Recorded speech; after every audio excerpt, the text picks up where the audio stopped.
Have you ever heard someone say something and that immediately made you think, this isn't right? Well, today I'm going to share with you 3 phrases that should make you run. Not walk, run. Let's get into it. Hi, my loves. I'm Coach Naz. I help men and women heal their wounds, transform their mindset, and attract secure, healthy love in their lives. The first phrase is, you're overreacting.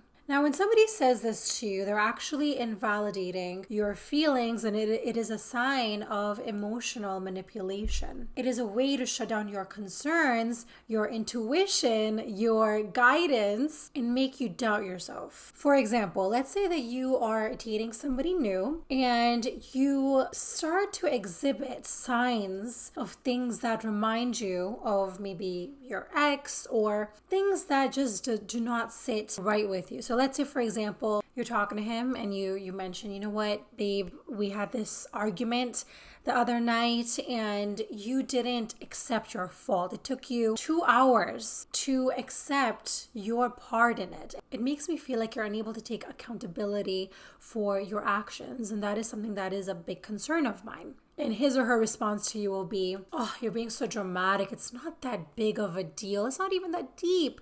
I think you're just overthinking it and you're stressing yourself out over something that isn't even true.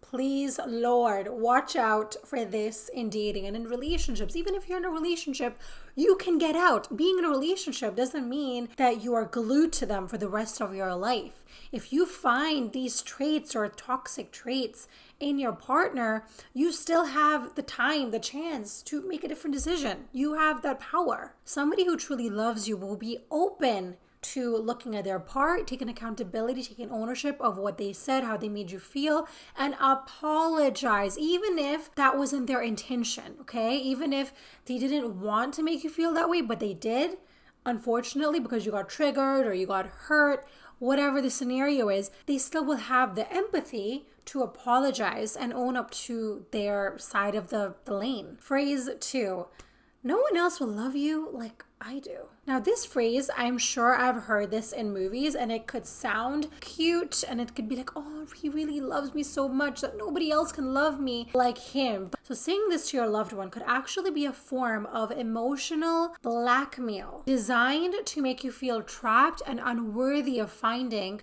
anybody else that will love you like this person, which is not true. It's not a fact. You are so lovable and you're so worthy that you will find somebody who loves you like this person does, probably even more. And this phrase will usually come up when you're about to break up because it is their last chance to get you back, is just wanting to keep you stuck in that loop.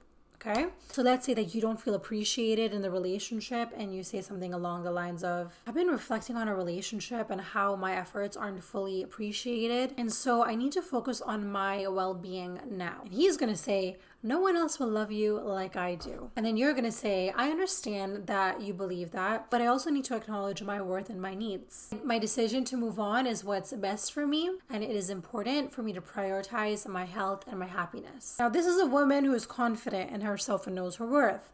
But unfortunately, many of us struggle with that. And so what we tend to say is, or tend to feel, oh, nobody's ever going to love me the way he does. I don't think I'll ever be able to find somebody like him. He has all these great qualities. And that is why we need to get away from that thinking, number 1. And number 2, we need to work on our self-worth. Feel confident in ourselves to not accept less than we deserve and allow people to manipulate us because they literally are changing our opinions, our decisions, our personality for their own benefit. And this last phrase, ooh, it's my favorite.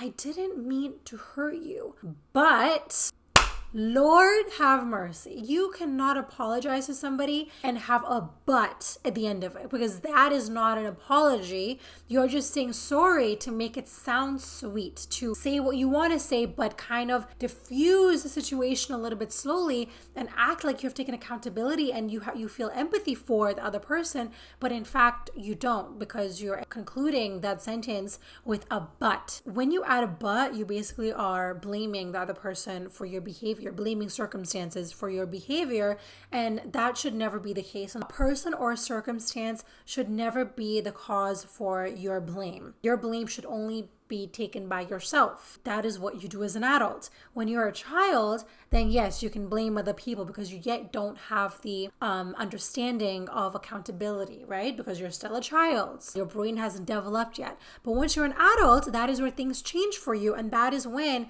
you need to start taking accountability for your actions, for your behaviors, for the words that come out of your mouth. So let's say that you're about to break up with this person after a month of dating, and this is what he or she says. I don't want to be saying all men talk like this, women talk like this too. I apologize. I didn't really mean to hurt you, but only if you weren't so demanding and critical, then maybe things would have turned out a little bit different. You brought this on yourself. The amount of times that I've heard that before is actually ridiculous and insane, but I'm so glad that I can see these signs a mile away now, and this is exactly why I created this video, because I do not want us women and men to, live our lives without understanding these toxic tendencies and toxic behaviors. You know what? People can change. That is a possibility. But the thing is, not everybody is able to recognize their faults. Not everybody has the ability to take ownership and accountability of their life and actually see the damage that it is causing. Some people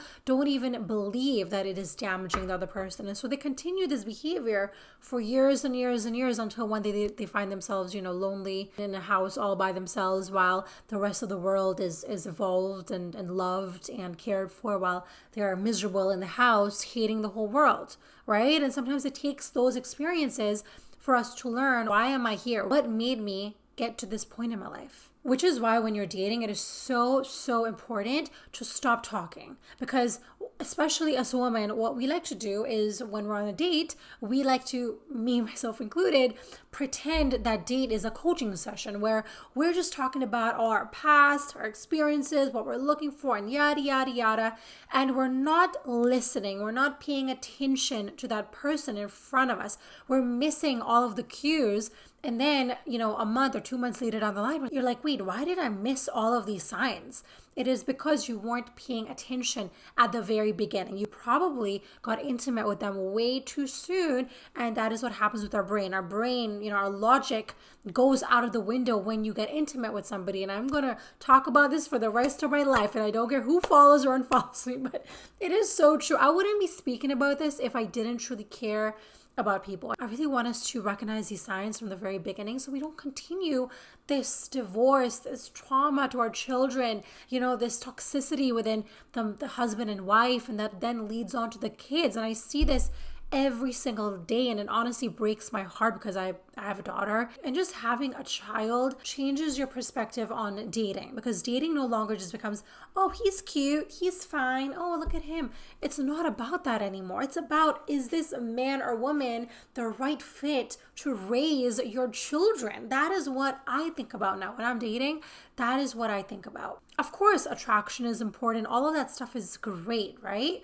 But you also need to have all of the other things aligning for you. You just can't have the looks and the height and the job, and the rest of the stuff is a hot mess. Now, I hope that you have received some insights from these 3 phrases that I've mentioned. I really hope that this video is going to help you become a more conscious dater and be more aware and watch instead of yapping, because that's one of my favorite things. I love to talk all day long. And I don't want you to miss out on these important cues and get into the wrong relationship, because Lord knows how tough that is on not only yourself, but your children. Now, I want to put this on you guys. So have you heard any of these phrases before, and how have you responded? Have you even had an inclination that this might be a bit of a toxic phrase, or have you just gone along with it? I love connecting with you guys, so please share your experiences down below. Thank you once again for watching. If you found this video helpful in any way, then please subscribe to my channel, like this video, hit the bell icon so you're always in the loop. Remember to trust your instincts because they're there for a reason, and don't settle for anything less than respect and love in your life. Mwah.